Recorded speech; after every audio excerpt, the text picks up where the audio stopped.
Good boy. Come here, Artie Pants. I'm in such a good mood, maybe I won't even lose a subscriber today. I am definitely not for the masses, that is for sure. Come on, Artie Pants. Come here. Come here, handsome man. Come on. Come on. Come on. Good boy. Hi, welcome to my tube. My name's Marge. I'm a Heyoka empath. I just like having these little talks on what I feel about things. I'm an INFJ. What else am I? I'm all kinds of things. Jack of all tirades. I'm in a pretty good mood right now, though. I just got off the phone with my new landlord. Yeah, so I have more peace. I have more faith. I have more peace and serenity today about that. Because you don't know what happened. You don't know what... Things change all the time, right? But the guy's leaving early. He's leaving early. He's leaving Tuesday, so... We might get to move in early because she said it's getting cold. And I'm like, yeah, it is. And she told me that there's all kinds of cats out there, too. And I was like, I just laughed. I said, that is so funny because there's cats everywhere and it stresses me out because I have to leave them. It's stressing me out. My sister's favorite song it just came on. I added it to the playlist. Jessica might be with me. Diebark Beauty Queen. Anyway, her memorial was yesterday, so she's only 39. Yeah, I had a whole and it's still fresh. It's still real fresh. But when these trials and tribulations, these just heartbreaks happen, one thing I learned to do a long time ago is to look for this. Just look for the grace in it. Look for the blessings in it, because they're everywhere if you have the eyes to see. And just knowing what her favorite song is, I never knew that. I kept trying to get her to come visit, but see, people in my family, we're except for mom never liked to drink. She never liked to do divination she had a period where she did like mini thins, cross tops as they called them. They were like over the counter speed. But that, that's the hardest thing she ever did. She never drank or, she did it. She experimented, of course, but she just didn't like it. And well, I have a very addictive personality. I get it from my dad. And my sister, youngest sister, Jessica, she was also my father's daughter. And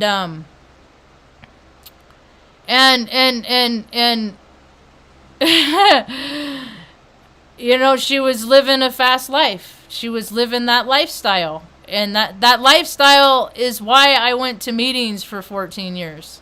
And why I don't drink alcohol today, because of the places and the situations that it takes me to. Because I'm not living from my spirit, I'm living from my ego. I just do whatever, I'm just looking for the good time. I'm doing whatever I want. It doesn't matter if people worried about me. It doesn't matter if people care about me and want the best for me. All that stuff, it don't matter. What matters is, my good time and all that stuff. And I lived like that for a number of years. And I honestly did not think that I was going to live until to be 30 years old. And that is a storyline that could have been, but I changed the trajectory. I changed the outcome. Because I made different choices that stopped putting me in the places that put me in danger and in harm's way. But all makes for a good story. I'm not going to tell, especially, I got to hear the story leading, like the last month was really poignant, and people got to understand, you don't get to live lifestyles like that and live nice, long, old until late. You don't get to grow old living that way. That's what I'm trying. Bleh! It don't happen. It's not consistent. It's not. So I got another angel. Yeah. Is that the cat at the door? Baby, yes,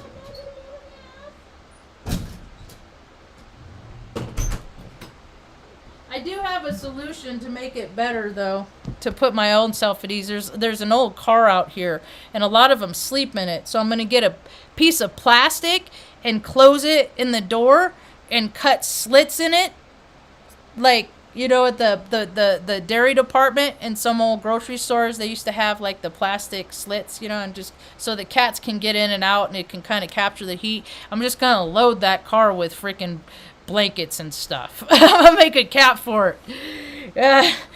Man, my placements, man, that's why I'm like, I don't understand why people can think I'm such a harmful being, because I can't freaking I'm all about the comfort of things and things being comfortable. You know, I'm about truth too, and I'm not gonna freaking sugarcoat things and lie to people and stuff like that. You know. But I did get to talk to my dad today, and we haven't been really talked much in, I don't know, 6 years, you know, but we've gone 5 years, 6 years. It's just how it is, and it's just how it is with us. And he told me a story today, and I'm not going to tell this story, although it is probably one of the best stories I've ever heard. And I said, you know, Dad, those are the kind of stories that they used to make movies about when they used to make, you know, there were still people that made movies about people. Which one are you? You just came in. Don't get all friendly on me. I can't. I must detach. Bless and release. You also cute. I love you. Bye. You're cold. Because you just came in from outside. Go lay next to Bitty Bits. So, he tells me this story today, and I was just bawling, you know, and he's such a man of few words. He doesn't say a lot. He's clear, he's concise, he's brief, you know, and so I was thinking about it, and my brother, he is like this amazing writer. Well, he's a lawyer. I mean, all he does is write letters all day. He's, you know. I remember back in 1995 when I lived with him, and I worked at Rite Aid at Watt and Arden in Sacramento, and he was on his practice wife. And he was married to his practice wife. And then I remember he wrote a script for Seinfeld. I'd have to look up the year, because it was actually the last year that Seinfeld was on.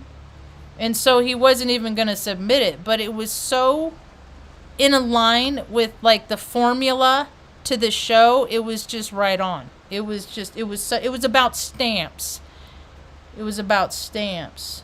Yeah. And so, you know, I could only imagine. I mean, I went to college for IT, you know, but I remember like I sent him a resume or something one time for him to look at, and he sent it back to me with all those red Microsoft corrections. It was like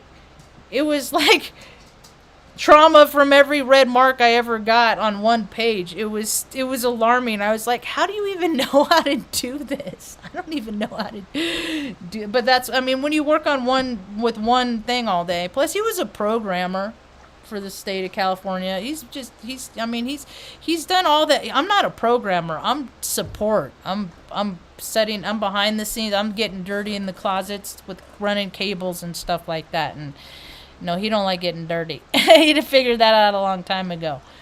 So, and, you know, talking with my dad and him telling me that story, and then I was like, dude, you got to tell Jerry that story. You have to tell him that story. He can't not know this story. See, that's the thing, is so many people, you know, everybody that has a parent, that parent has a history, and that history has made them the person that they are, and drives the reasoning as to why they parent the way that they do. And as we're seeing, a lot of people didn't really know what they were doing, you know. They didn't have a lot of guidance. They were just kind of, you know, they were around kids, then they had kids, and then it's just like, well, they wanted to continue their lifestyles, and back in the 70s, 80s. Heck, it still happens today. Kids get in the way. We're seeing stories on it all the time. How kids get in the way. It's tragic. It really is. But it'll shift. The shift is coming. It's coming. I'm not worried. So I really hope he tells my brother that story, because I think my brother could write a screenplay or a version of, I mean, it's just an amazing story. Like, it's the human condition in the epitome of the human condition. See, people create their lives and make themselves to just like where there is no harm. Which reminds me, I was listening to this guy last night. I used to listen to him a lot, and then I don't know, I came off my radar, but for, whatever reason, he came back on my radar last night. And he does interviews with people that are anomalies. Let me see if I can find it. It's like stories.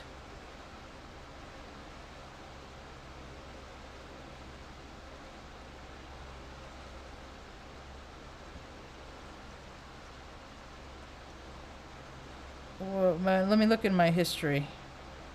I just have been listening to stuff just so I can not.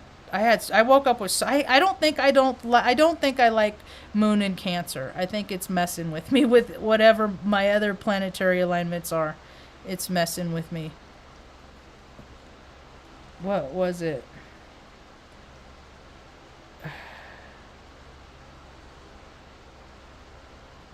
Special Books by Special Kids is his channel. And the video that I watched was about a guy living with antisocial personality disorder, a disregard of right and wrong. I'm like, really? Isn't it right and wrong subjective? Whatever. Anyway, I don't know. I listened to the guy, and it was just like, I don't know. I got the feel. I'm like, dude, stop sugarcoating this stuff and tell these people want to know what's going on in your head. It's just how God made you. You're not a bad guy. You don't have. I mean, and I find myself defending myself a lot. I'm INFJ, man. I got an Earth Angel I get to talk to, and she. We got the same feelings about some stuff, a lot of stuff, and those is just like, whenever I go around and I talk to people and I interact with people and stuff like that, Mom. Yeah. It's like, no, Marge, I'm like constantly filtering what I should say, because people don't want to listen to what I have to say.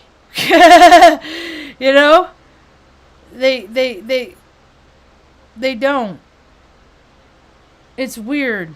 I don't know. But there's always... It's just weird. I don't know. There's not a whole lot of people that I can just freely be me. Here I'm freely me. I'm freely me here.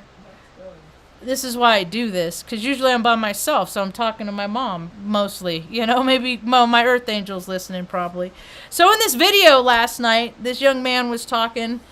And he was talking about control, and he divided, and he's a very articulate dude, I don't really think he's really a malicious. I don't know. I know way worse dudes than him. Anyway, he defined control as avoiding reckless behavior. And I'd never come across any kind of anything that has ever said that before, but that is, I think, why people keep me at arm's length, because in their mind they see me as unpredictable. Reckless behavior can be synonymous to unpredictable. People like knowing exactly how things are going to go, how things are going to play, how things, that's why they do the same things every year. Christmas, all the holidays are the same. It's just every year is a carbon copy of the year before, essentially. Oftentimes going to the same places to vacation. The life gets stuck in patterns. And for some, that's just not good enough, a good enough way to live. And I'm one of those. So I'd call this talk today Connecting the Dots, because they have every now and again on Facebook, but they have one of those things. It's like how big your circle is, your inner circle. And I often think my inner circle's so small it's a dot. And when I was younger, I grew up in the 70s. We had light brights. That's why I like these lights. And plus, me and Mom, our eyes are so sensitive. We got sensitive eyes, so it's like we don't have a lot of lights on. And that's why there's the windows are covered up and stuff. But oh my gosh, Tuesday might get the keys on Tuesday. Imagine that. Wow, Ma. I gotta bring the checks. So, I'm just like, it's been a long 6 years. I told this lady, I said, you let us, we'll never move. And it's so, Ma, it's in such a beautiful place. We don't even have to come into town much. You know it? We don't have to come into town much. It is 2.5 miles from the John Dunn Bridge, one of the most beautiful places. Well, that I haven't been all over the East Coast, but I've been around a lot of it, and it's real pretty. It's right on the Rio Grande. The stream that goes in front of our house runs into the Rio Grande, Ma. I feel like you were born around here. I've always got that feeling. You have cousins around here, first cousins. One in Cuesta, she lives in Albuquerque now, but she her whole life, our landlord here knows her. She knows her? Yeah, from Ancestry.com, but people are closed up here. They don't like outsiders. Doesn't matter if you're related to them or not, and I'm finding more and more people. I'm kind of a historian of sorts. I'm a storyteller. That's what my, and that's, and I tell things as I see them at the current point in time in my life, and I bring up things that I've been a part of in history and how I see the future. And I feel like because Mom was adopted from El Paso, but she was adopted from an orphanage. And back in the 1950s, that's what they did. They took all the little Native American kids, and especially the ones that had physical abnormalities and defects, and they put them in the orphanages, and they did all the test surgeries and stuff on them. And because she was born with 2 club feet. And she's never been in any, just the society just expects her to just go on. And I'm just like, dude, how much is society could even walk after having 6-7 surgeries on each leg? Tendon replacements. I every few days we soak her feet in Epsom salt, and I rub them and I kiss them, and she often reminds me how her dad used to work on her feet after the surgeries. And how grateful every day she is to walk, so she can walk, and come to find out that, in the last 6 years, a big part of my story is revealing that society is not made for people that want to take care of people that they love, regardless of the relation. It's not designed for that, and society needs to change to accommodate and help people more. I want to see more mobile medics in the community, more people going to the shut-ins house, man. I want to see more people. I can teach people classes on how to take care of their elders and what to look for, common problems. Oftentimes they get sores. You see people like old people and stuff. They got sores on their chins. It's because they got whiskers and they're trying to get to them. I learned that because that's how I was like, Mom, where are you getting these? And I was like, oh, so now Now we have Whisker Tuesday sometimes, or whatever day it is, you know. It don't matter. But now it's like you got to pay attention to things because I just want her to live comfortably, man. Because she had such a freaking rot, crappy freaking beginning. Nobody's ever done her no favors, and I don't want to be that one. I'm her daughter, and she made me to love her, to take care of her. And I was telling my friend today, I said I didn't always love my parents. So they didn't love me. I mean, maybe it wasn't even that they didn't love me. It was like mom was incapacitated, so they gave her a partial hysterectomy. They mutilated her. They cut her uterus in half, and then took out one ovary, so she couldn't even hold me. Like she was out for like the first 3 days of my life. So I was just like in the nursery chilling, and then I didn't meet my dad until I was like a week older. So I don't even know. See, because I never got the truth about it because it's just shrouded in all this secrecy and nonsense and stuff. And so I don't know. But so yeah, I'm one of those. So when people like to make fun of not being held and stuff like that when you're a baby, yeah, there's stuff to that. There's real stuff. I took a lot of time and I did a lot of investigating, and I found the peace within me because I never got it outwardly. I never got it. Never.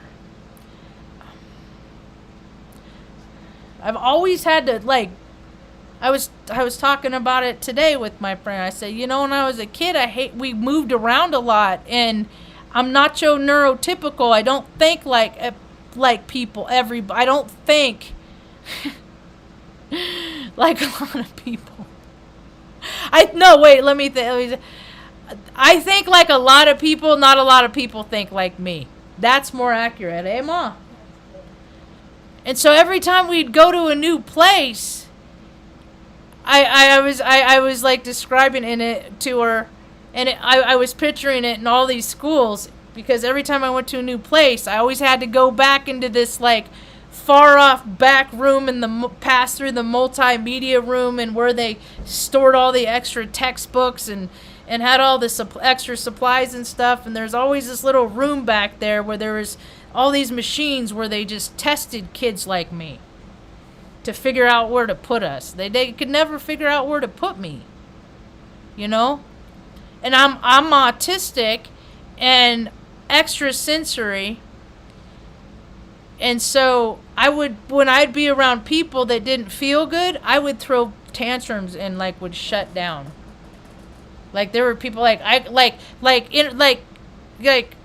from my perspective, you know, I didn't want people touching me because they were a lie. Because I knew how they really felt about me. And then when they were touching me, they'd be affectionate. I'd be like, you're lying right now. You don't. I know how you really feel. Don't act like you like me. Because I know you don't. And these are people in my own family. You know?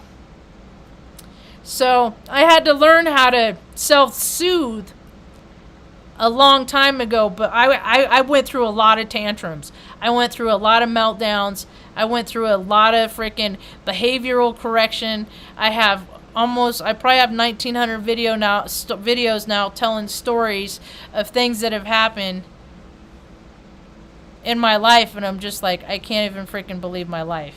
But they make for great stories, and that's what I do. I'm a historian. I think that's why a lot of people don't like to have me around so much from before, is because they don't want to be reminded what life was like before, because they like their life now. And they don't want to be reminded of what it was like before. And I have such a visit, you know, and I pop in and I'm like, woo, you know, remember when? And they're like, you know, and people don't want that. So, me and Mom are on to bigger and better things, huh, Ma? Yeah? We can go sit by the creek when spring comes out? When spring springs? Because it's going to be cold, man. I'm in a t-shirt now. Because I was outside and I was cold, and then I take everything off so I warm up quicker because I got the heat on, and I'm like, man, it's early and I'm cold. It's only the middle of October and I'm already like, you know. Well, we got a yard where we're going. There's a yard and there's a yard and there's a lawn. I'm just like, the things that I wrote in my wish, I got it around here somewhere in my book of like, sometimes, you know, I do my moon, whatever. Do a moon map. Okay, I'll write down on my list of where I want us to go. Someplace near running water. It has air conditioning. It has a swamp cooler for Mom and me and the dogs. And it has a lawn where the dogs can walk on grass and not the fucking weeds and rocks and stuff like that. And I told the lady today, I said, boy, I sure am glad to hear from you, because I've been in my head, you know, because things change, and I didn't even know, you know, if you'd even, and she's like, oh, no. See, she takes care of her aunts. She took care of her aunts in that trailer. And she takes care of her mom now. And I'm like, that's all I just have been killing myself just to get to a place where we can be. Just be. Just be. And it's a good place, you know? And I'm just going to try it. And once I heal more, see, I'm more fun to be around when I'm not continually stressed. And life is going to keep coming. The story's going to keep unfolding. You know, I'm going to keep being stressed out about stuff, you know, but hopefully with the change of background, you know, we'll have more positive stories to share, you know. And I saw Defender of Ants is back in Taos. Boy, has he been on an adventure. When last I met him at the water house. He's been all over, man. He's been on the gamut, on the full spectrum. Yeah, he's been all over anyway on his adventures. So I wonder if I'll run into him at the water house again. What else happened? So... Oh, yeah. Yeah, it was just you know, I told, when I got off the phone with my dad today, I said, you know, because I've always seen him as parent, because I see how people are. He just never talked about he never talked about the way he lived. So now, you know, and that's the thing, people get older, they want to share the stories of their life, you know? And these are the things that I think that people should know. They should know the humanity of all of it, the good, bad, the ugly, and just see that, you know, just because people used to act a certain way doesn't mean they have to continue. You know, that's what, as I understand, cutting away the behaviors that no longer serve you. It's that kind of stuff. Like, I mean, the guy drove truck for 20 years. He's, you know, and longer, because he did it later. But I mean, he's seen everything there is to see. And I get to finally ask him about his perspective with my grown-up eyes about things that I thought about when I was younger. And I get verification. It's kind of cool. This is how the healing begins, and you know, in a lot of cases, and it's funny because I listen to so much astrology. I just, you know, either music or astrology is going on in my ear, and I understand the astrology is based on the perspective of the person and where they studied and their frequency, and so it's all different, but everybody has their perspective, and I appreciate so many people's perspective. And I found a new one today that I appreciate her perspective. She's a nacho neurotypical astrologer. No, that's not what her name is. I say nacho neurotypical. A neurodivergent astrologer, that's who she is. Yeah. She's cool.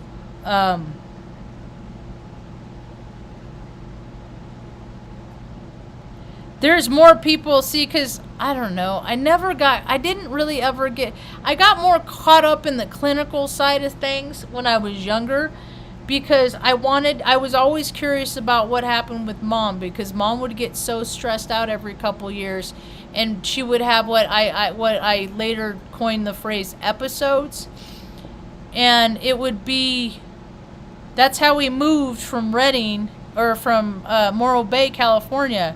She picked us up from school I was in like pre-kindergarten or kindergarten. No, I was in kindergarten because we just learned It's a Small World in sign language and just had did that little thing. Little, yeah, kid puppet show. and